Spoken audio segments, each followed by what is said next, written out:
It's in here too. Hey, good afternoon, everybody. Tom Stewart here. I'm with Liz Trotter. This is Smart Business Moves. Hey, It's y'all. Wednesday. You know what? This is tax day for like companies who did the whole extension thing. Yeah, Like yeah, like a lot of us. yeah. Like me. Yeah. Me. I'm one of those people. Yeah, I haven't even heard from my accountant, and usually I'll hear today something. So, gosh, I wonder if we're waiting until midnight. You haven't signed stuff and dropped it in the mail yet? No, they usually file everything electronically, and they just let Okay. us know. Yeah. So, Tom, I heard you have an amazing guest today. I do. I have this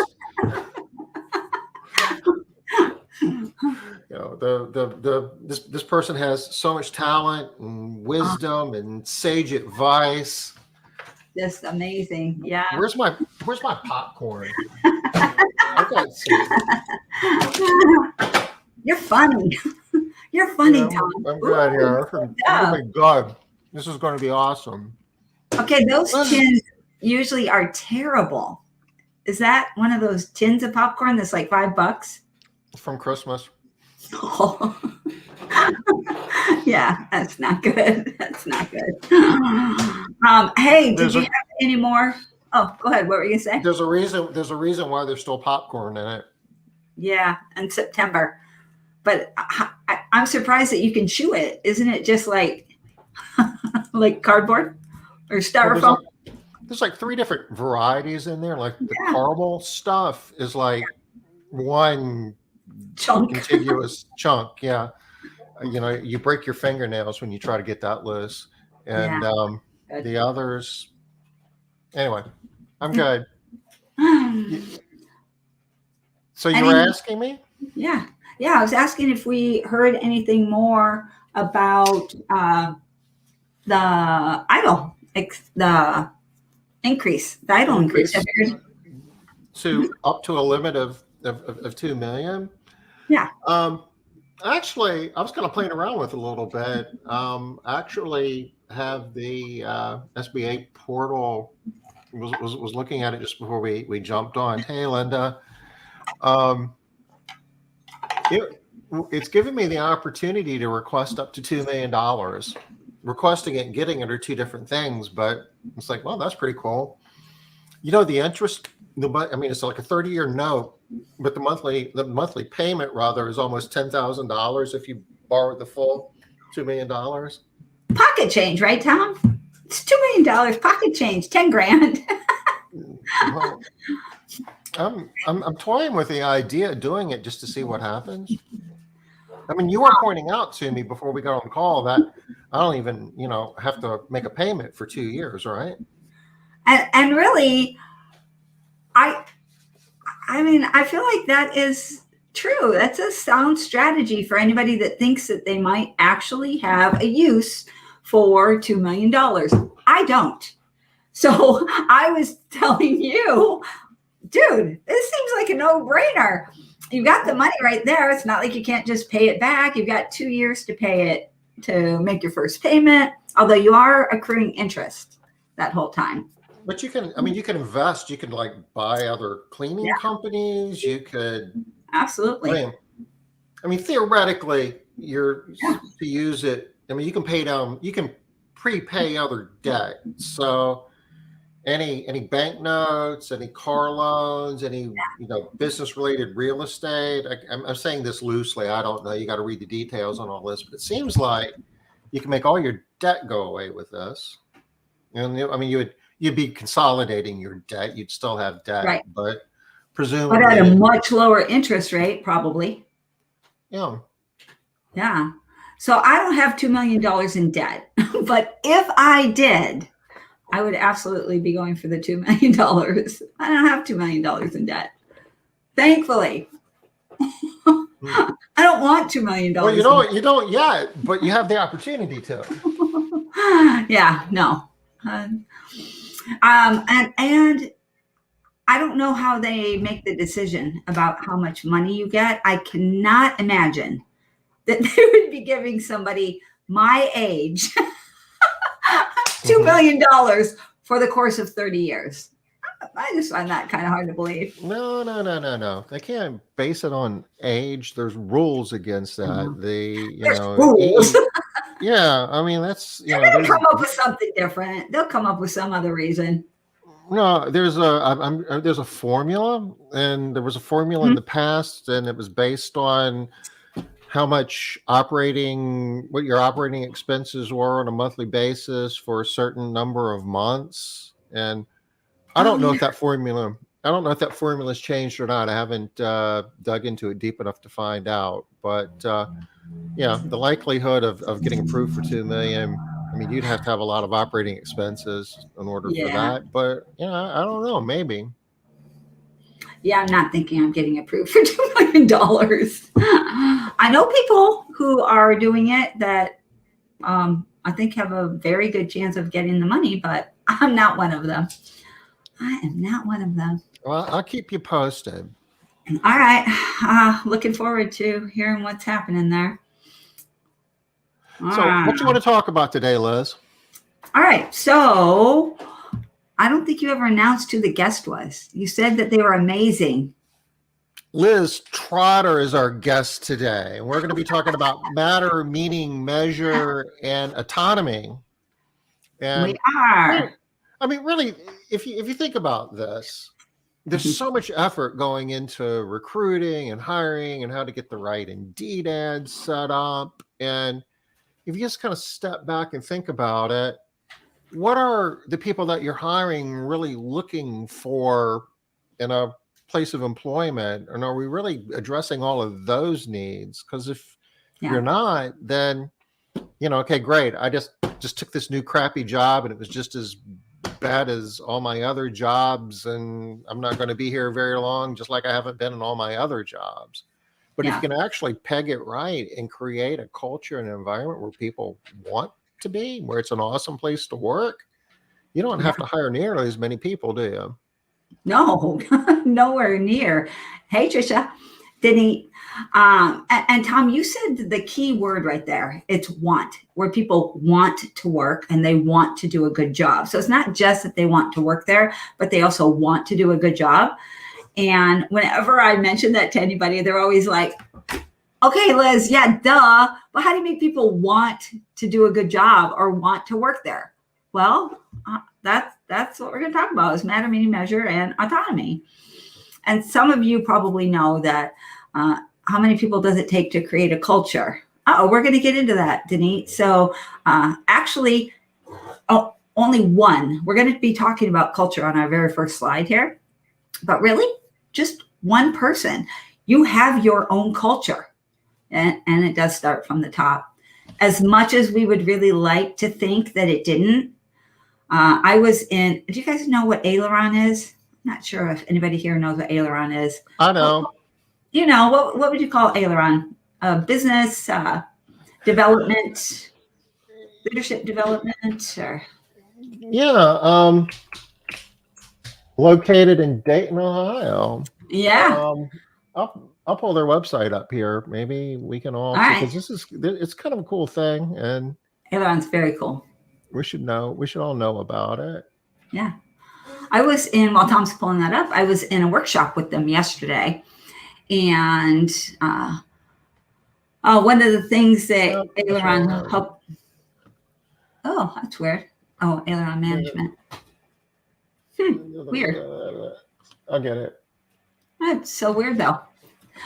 And one of the women in my breakout group was, so you have to decide where your core issue is, and you have a choice. Two of the choices. One is leadership, that there's a leadership issue, and then another core challenge is employee development.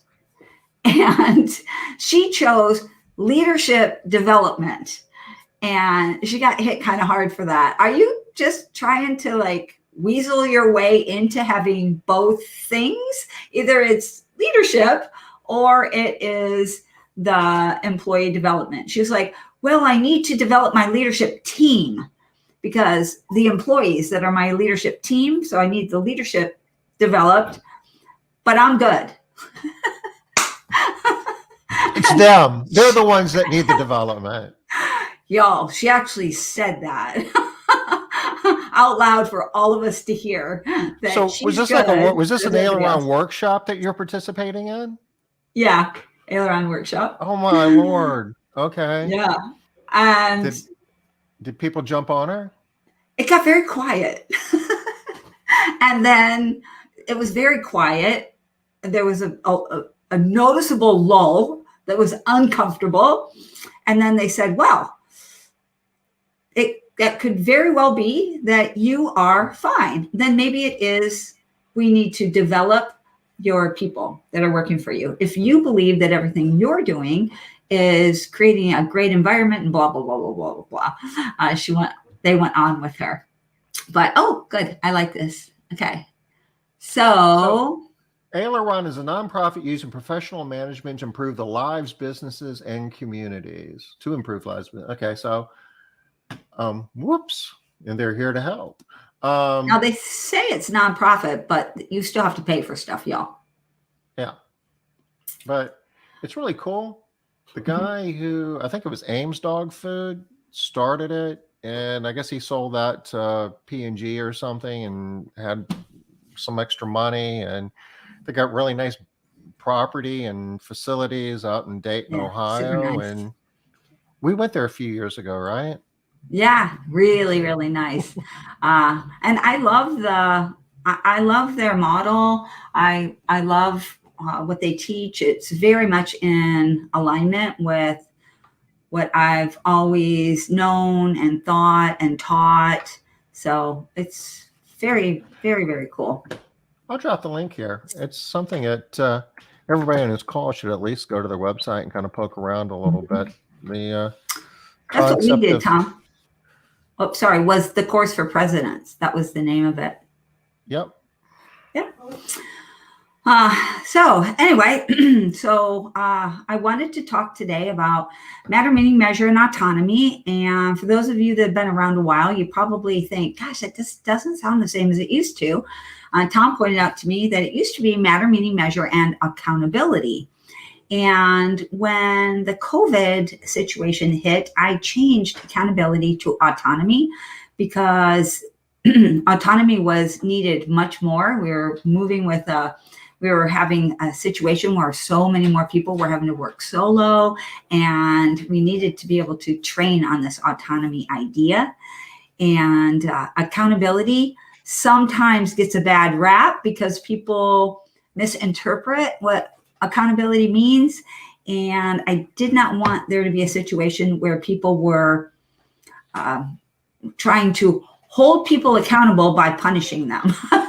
Because in the new environment, the COVID environment, that was not going to go well. So we switched over to autonomy. So some people hear accountability as punishment, like they do. Bad thing. They hear it as telling people what they did wrong. That's how they hear accountability, means showing people what they did wrong and making them do it the right way.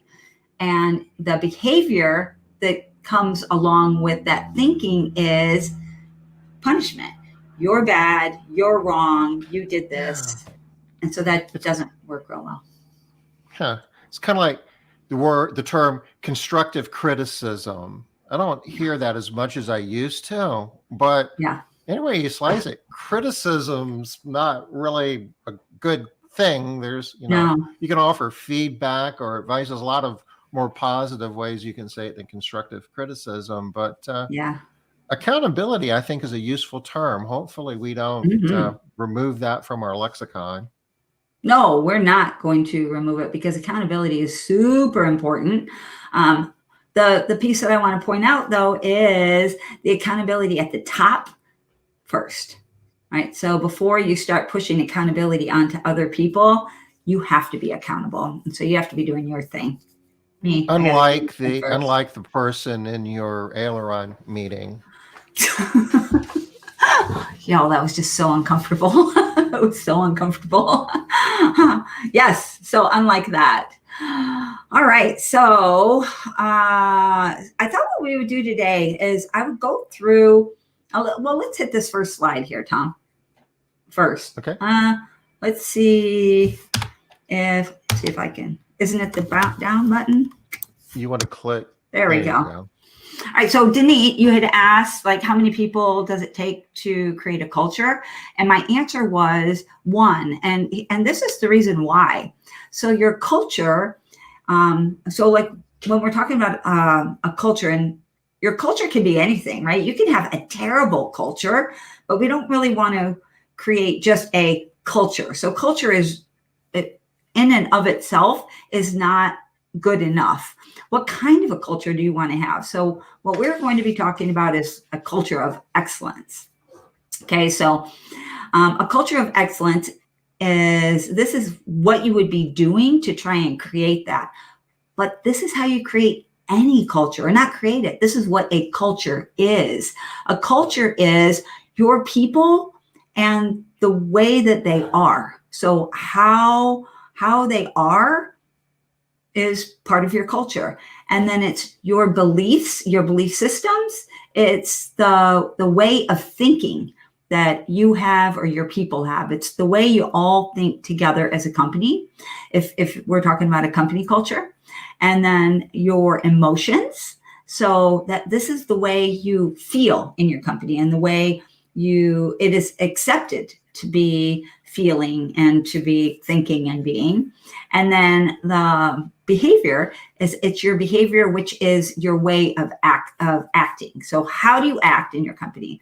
So how are you? What do you think? How do you feel? And how do you act? And if you want to have a culture of excellence, then those things also all have to be excellent.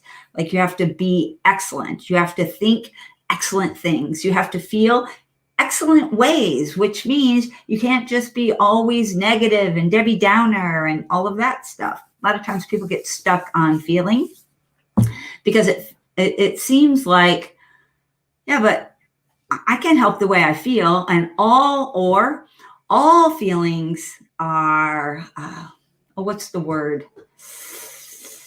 Like you validated, right? We should validate all feelings because the way people feel is fair regardless. Okay, I'm glad you agree, Denise. But we want people for a culture of excellence. We want people who feel excellent. It's hard to have a culture of excellence if you feel like crud, right? I'm not saying you can't feel like crud, but your culture is not going to be an awesome culture. It's going to be a cruddy culture, or a piece of it's going to be cruddy. And then your behavior, you have to act in an excellent manner.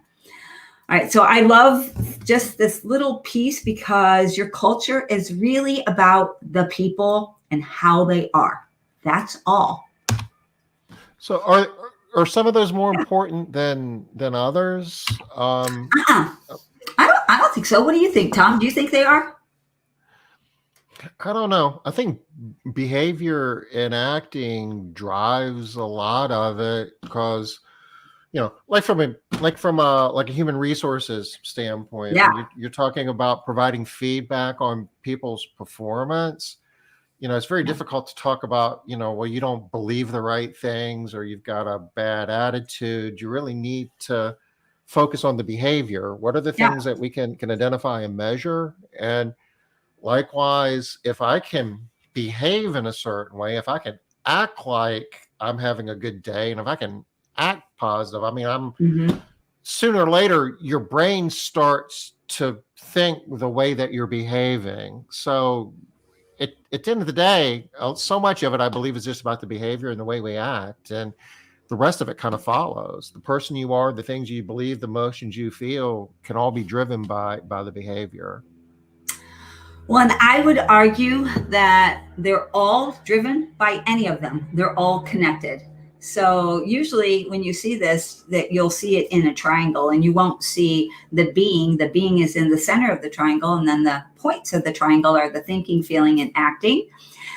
If however you act creates a new way of thinking, which creates a new way of feeling, which creates a new way of acting. So everything is connected, and it goes the other way too.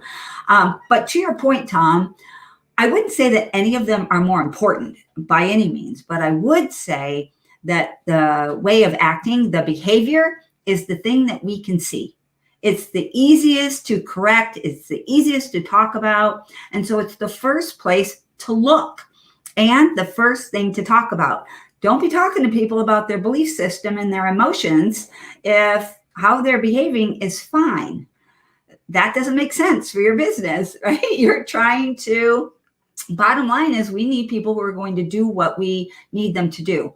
But the only reason you would probably be talking to someone about a problem with their emotions or their beliefs is if you saw a problem in their behavior. Right.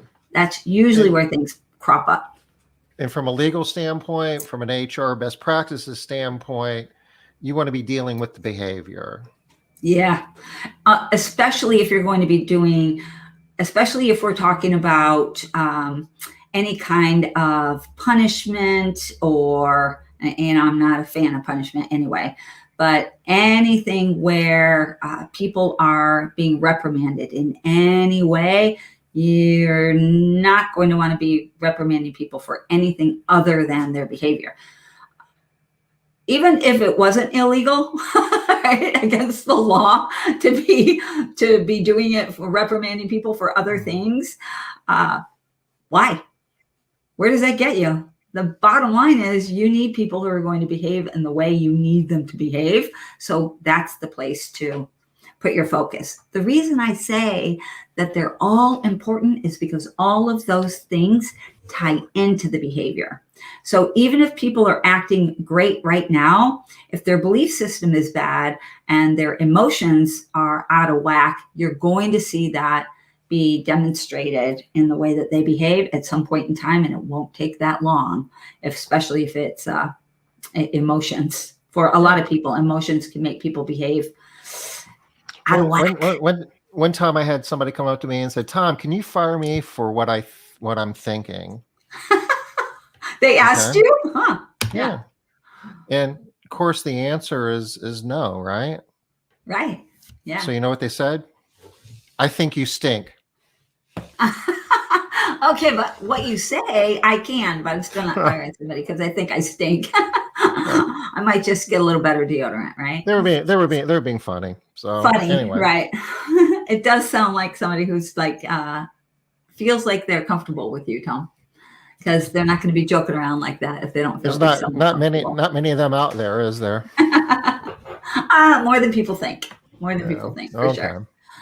All right. So the first thing I want to, or I guess the second thing I wanted to talk about here is timelines.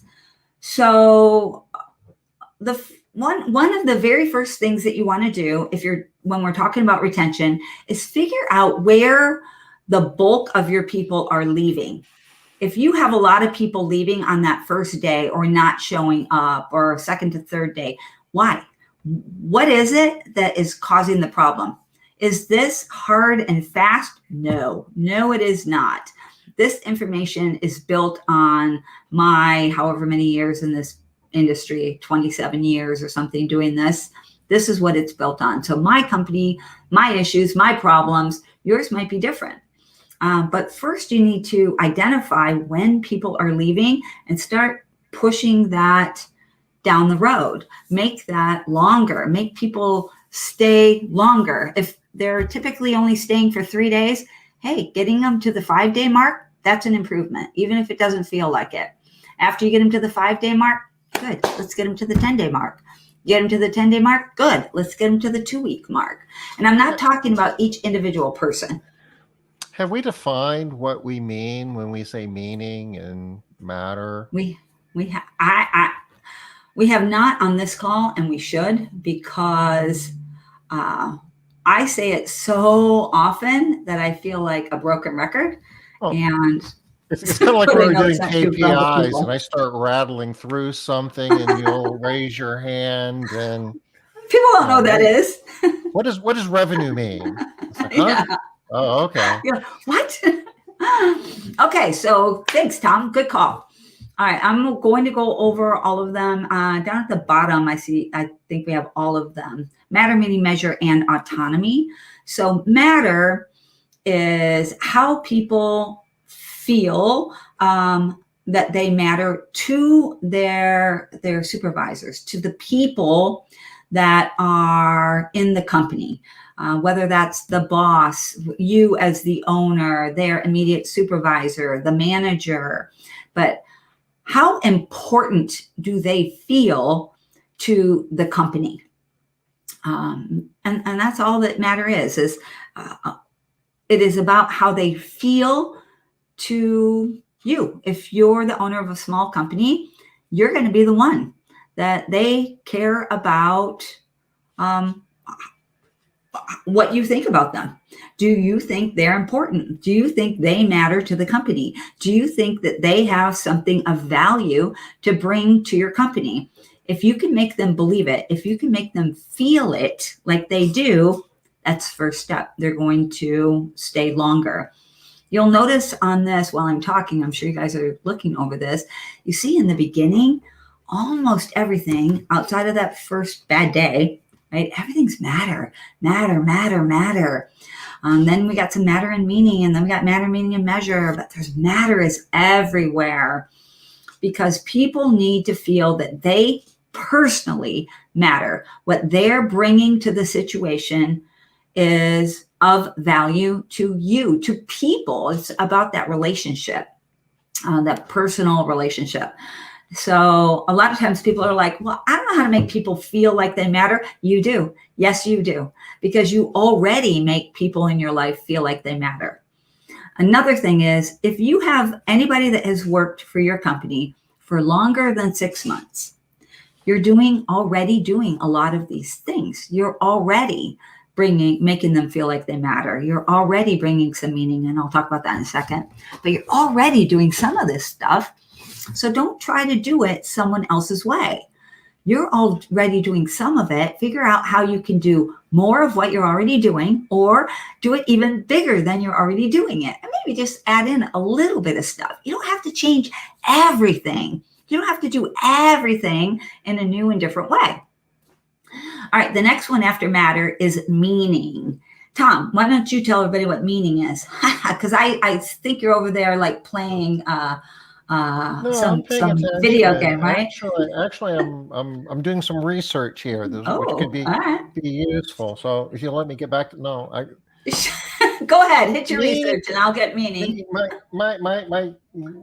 My spin on the meaning would be: is the work that I'm doing important to me? Am I making a contribution? Yeah.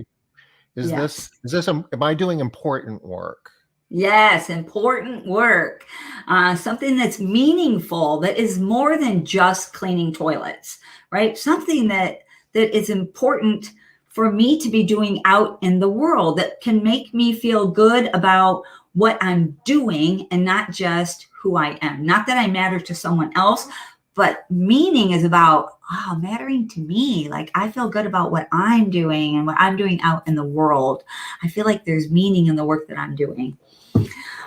So we're going to talk more about like how you do all of these things in a little bit. Don't worry, I'm not just going to dump this on you and go.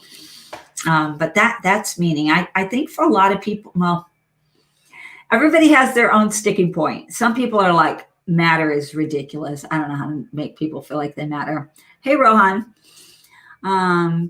do you feel good about what you're doing? Absolutely. Yes, that's it. Exactly. Do you feel good about what you're doing? Do you feel like, yes, what I'm doing is helpful? It's helping people. It's doing something for people other than just me. It's not just me that's benefiting. It's not just my paycheck and because I need a job.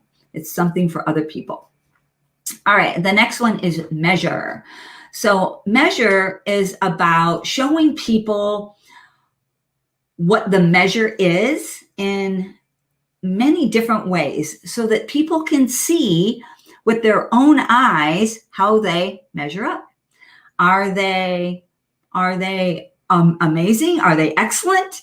Or maybe not so much. When I measure myself against Susie Q, my teammate, Susie Q actually does a better job than I do.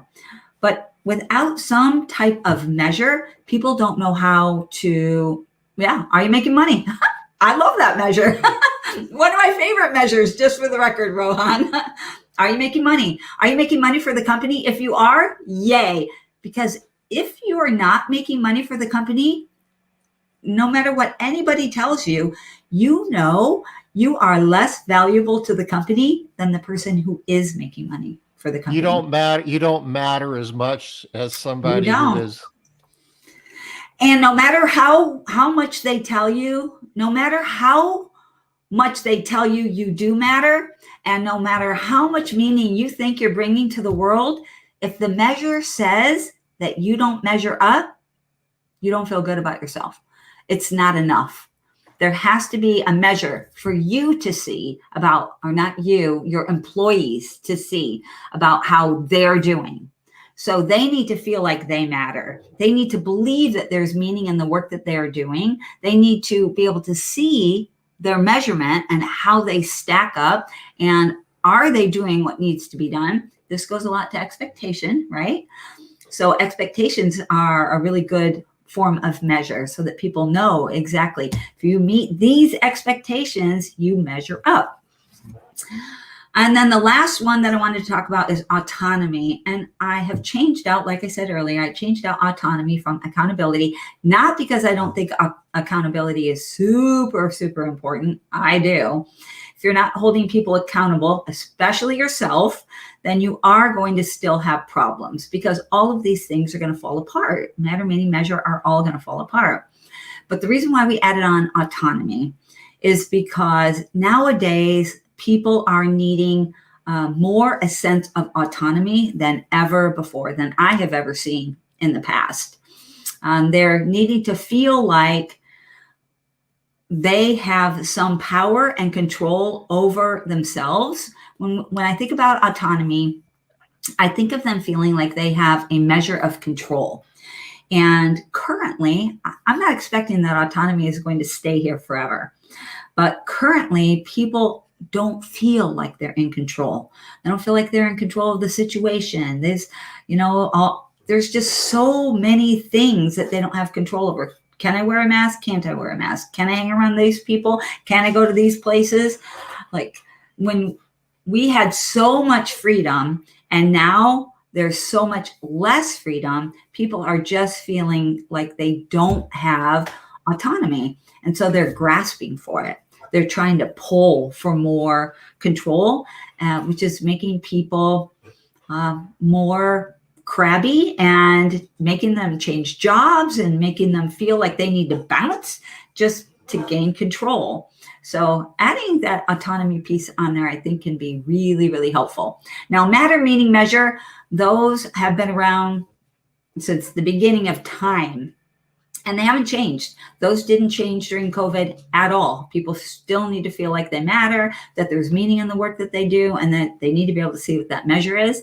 But I feel like that A can switch around a little bit now and again. All right, any questions from anybody? I know you have some comments, Tom. We've talked a lot about it. I'm looking up autonomy in Webster's. And one of the definitions is self-directing freedom, and that says, and especially moral independence. Okay. What is moral independence? I would think that I don't know for a fact, right? I haven't thought much about it, but if I had to just spout something off, I would think that they are able to act in a way that they want to act morally. That's what I would imagine that to mean. That they're not having to follow somebody else's morals, that they're following their own morality. Yeah, what would you think, Tom? I think that's what the Dictionary of Psychology says as well. All right. That makes sense to me. They're putting the context of child development and being able to figure out for yourself what, having some personal say in terms of what's right and wrong. Well, and this would easily tie into some of the core value tests that we do, that we recommend. Find out if people's values are in alignment with yours, not because you are going to be pushing your values on other people, but when you want people to live your values in your company, you can get them to live your companies and to add on to their values if there's good matter, meaning, and measure. But initially, it sure is easier if you're operating kind of on the same plane, if we're all kind of in the same realm of what we think is moral, right? Yeah. All right, let me move on a little bit here. Did you have something, Tom? No, I'm excited to see where we're going. All right. Well, you guys have, while I've been talking, hopefully been looking this over and thinking about how you can bring these. Let me just give like one quick example. Like at the 2 week to 1 month training issue, if you're losing people at that time frame, it's probably a training issue or there's not enough connection. And so you would want to focus on matter and meaning, making sure that people feel like they matter. And we'll talk about some of the ways that you can do that. Next slide. And then also that they're able to see this is the beginning of when they really need to be able to feel like there is some meaning in the work that they're doing, or like Rohan said, that they can feel good about what they're doing. In the very beginning, you see on this first line, it has 1 day, bad hire, and we have meaning there. It might be, sometimes this is, and it also says they felt pressure to accept the job, not necessarily from us. Sometimes they're getting pressure from, who knows, nowadays from the government, their families, their friends. You guys have all seen Facebook says, if you don't have a job, you don't want one, right? So there's a lot of pressure right now. But you might not feel good about what you're doing, and your family might not feel good about what you're doing if you're cleaning house for whatever reason. And that's what I am terming a bad hire, that I don't feel good about this job, just for whatever reason. All right, now we're going to move on. Anything else, Tom? Do you think everybody wants autonomy? I don't. I think that everyone wants a bit of autonomy. They want to feel like they have autonomy. But not everybody wants that. For example, not in strictest version. So does everybody want to clean all by themselves out in the field? No. But do they want to feel like they can do it their way? Yes. Now, the people that we want to hire, their way is your way, right? The people that we want to hire, the way they want to do it is your way. They like it. They take it on. They're like, yes, this is good training. I'm bought in. I'm doing it my way. I'm autonomously doing this training in the way I believe to be the best way. Luckily for you, if you have a great training program and if you've brought in the matter and the meaning and the measure to your company, the autonomy can revolve around what you are bringing, what you're having. Does that make sense? So autonomy is like a spectrum, and to what degree people want autonomy can change. I mean, I've had people tell me, oftentimes I'll have a management style where I'll toss somebody a concept and say, okay, well, you can figure it out from here. And really, they would prefer to be told more how to do it and how I want it done. And just to cut to the chase, it's like, I'll do whatever you tell me to do, but please tell me what please tell me exactly. They don't want the autonomy to do it their way. They just want to be told what my way is and they will do it. Except I think that if you think a little bit deeper, you'll see they do want the autonomy. Think of one of the examples from your example. I'm thinking of somebody that you really love and might even marry if you weren't already married, right? So there are even these people that want to do it your way and they want to do it the right way. They also have a clear idea of how they want to do this thing. within the realm of what it is that you want. So even the people that it seems like, my husband is a really good example. I'll use my husband, Tim. So he's a great example. He is like the best support person on the planet. You tell him what you want, he's going to make that happen. And he will always make it happen. But he needs to be able to do some of the things in his way to support you. In his way, though. But for the most part, he definitely wants to be told exactly what I want. Like, he would love it if I would say, here's the list of the 6 things I would like from my birthday.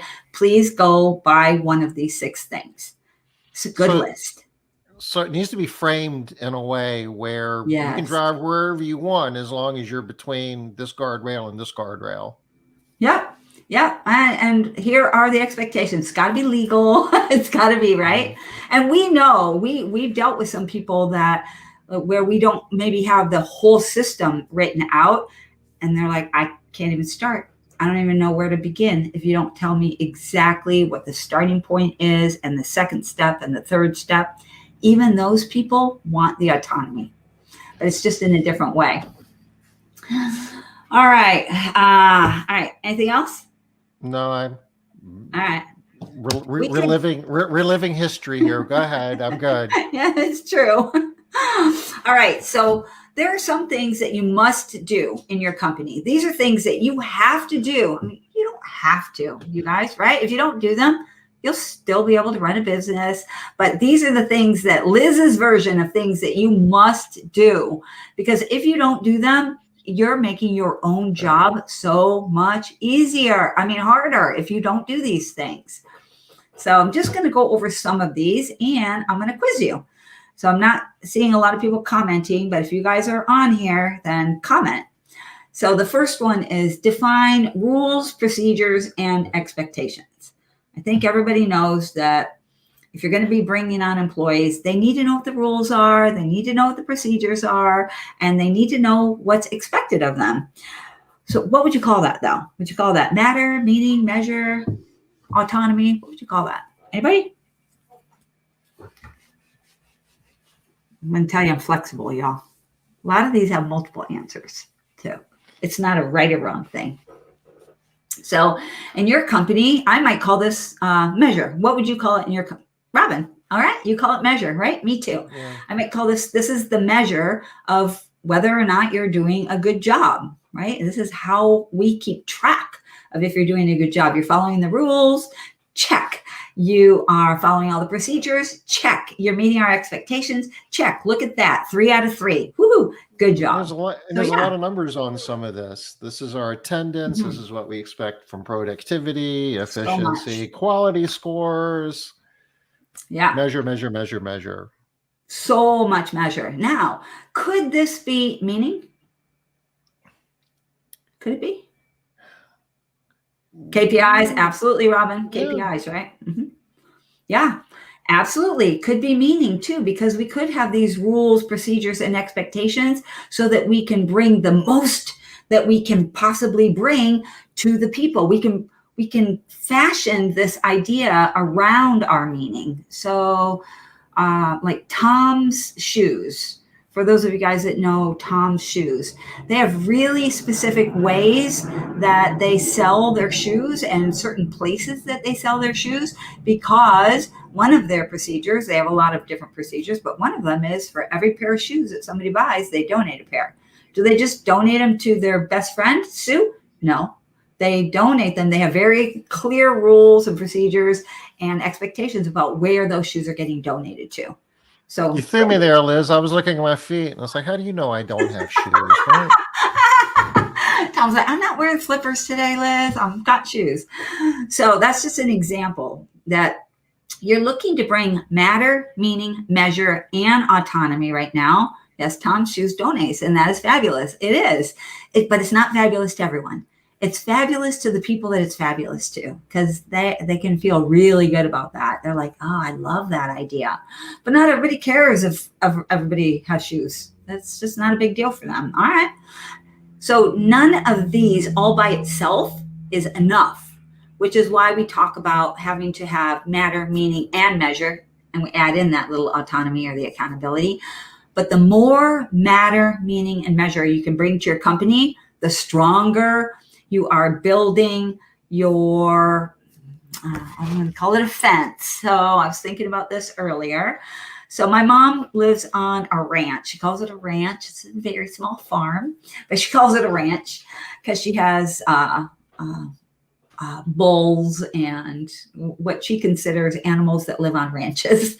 So with my mom's ranch, when she was first building her ranch, she, for example, she just put up one board, okay, around the ranch, and it was like 3 feet up from the ground. And in the beginning, when all the animals were small and they would stay in here, it was like, it was good enough. Matter was good enough. It was the one board. And then they got a little bit bigger and they're hanging around a little bit more. And she had another board on there so that they couldn't get out, and they weren't trying to get out as much, right? It didn't seem easy to get out. And it'd be like meaning, adding on some meaning there. It's like, it's harder to get out. And then your measure is like with my mom, she's got these full grown bulls now, and she's got barbed wire. So I'm not saying that any of these things, matter, meaning, measure, are barbed wire, nothing like that. But the more you add on to your security system, to what you're adding to keep people into your company, the more you add on your matter, meaning, and measure, the stronger it feels, to the point where they don't look at other jobs. They don't try to get out anymore. They don't even want to. Yes, I feel compelled to start donating time to some nonprofits in town. I like it, and my text would too as well. And there's lots of ways to do that. If you weren't on the call yesterday, Denise, on Smart Business Moves, I think it was Monday with Stephanie. She had a couple of ideas, and so did Liz. Liz Day, she was on the call. She had some ideas too that were pretty interesting. So you might watch that. All right, the next one is plan your retention efforts. So everybody has a plan for how they're going to hire. Where are they going to put their ads? How much are they going to spend? What are they going to put in their ad? What goes at the top? What goes at the bottom? What are they going to pay? They have all this stuff, but nobody plans their retention efforts. Make a plan. What are you going to do? How are you going to bring matter into your company? What's your plan for matter? What is your plan for meaning, not meeting?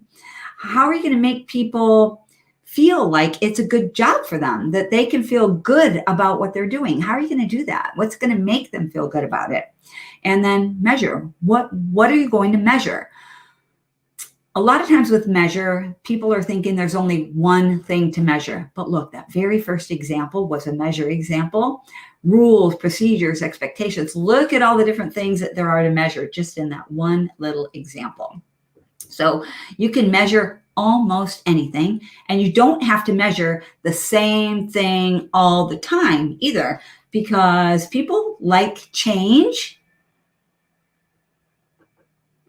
How many of you are thinking right now, no, they don't? People hate change, right?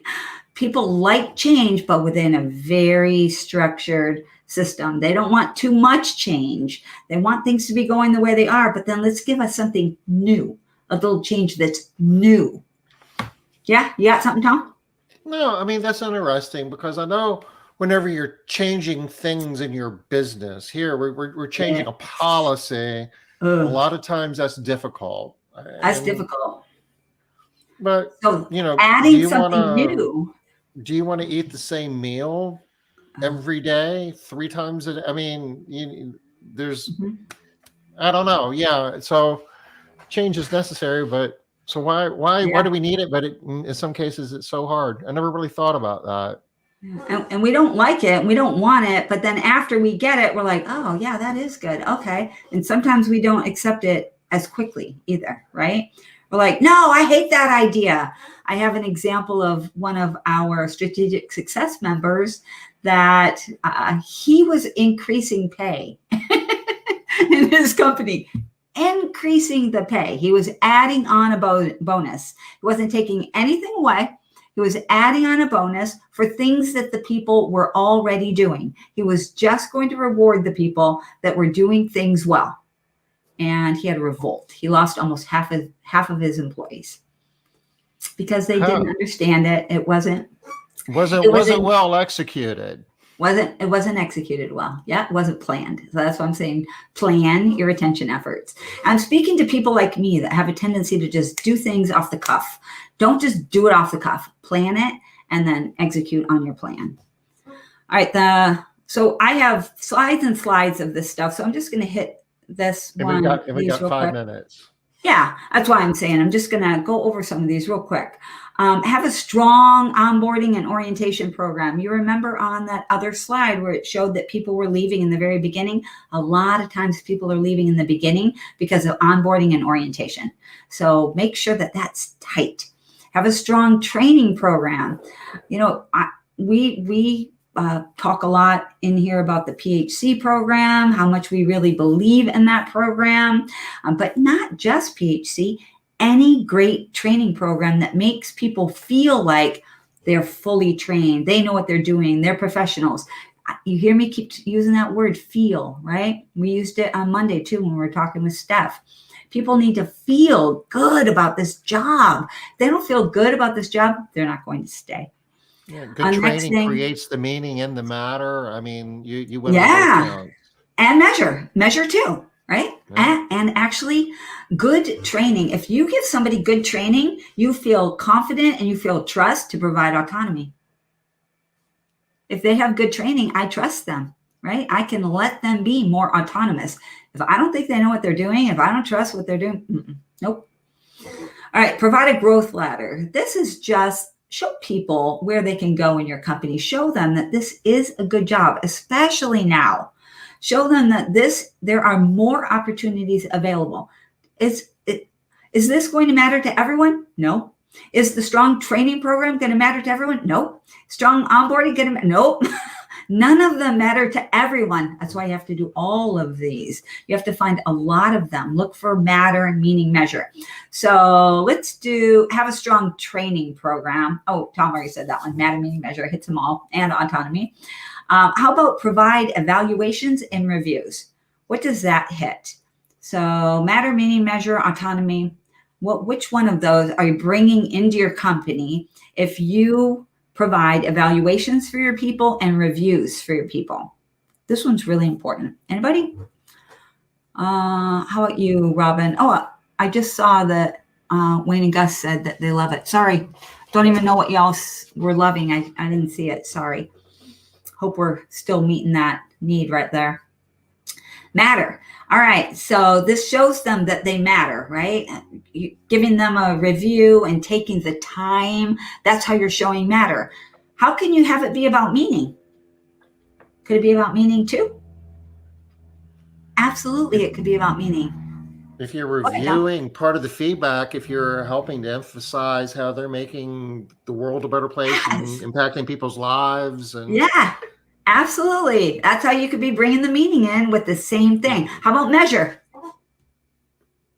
I don't know how you do an evaluation or review without measure. I don't know how you do one well without measure, but I've seen people do them without measure, and it's tough. You do want to have a nice objective evaluation and review to make it have more matter and have more meaning to it. Hey, just wanted to do your review today. You're awesome. Okay, you're laughing, Tom, but I literally sat in on a review that I walked away thinking that employee had done a really good job, only to find out from the owner that they were going to be getting fired if they didn't pick up their game.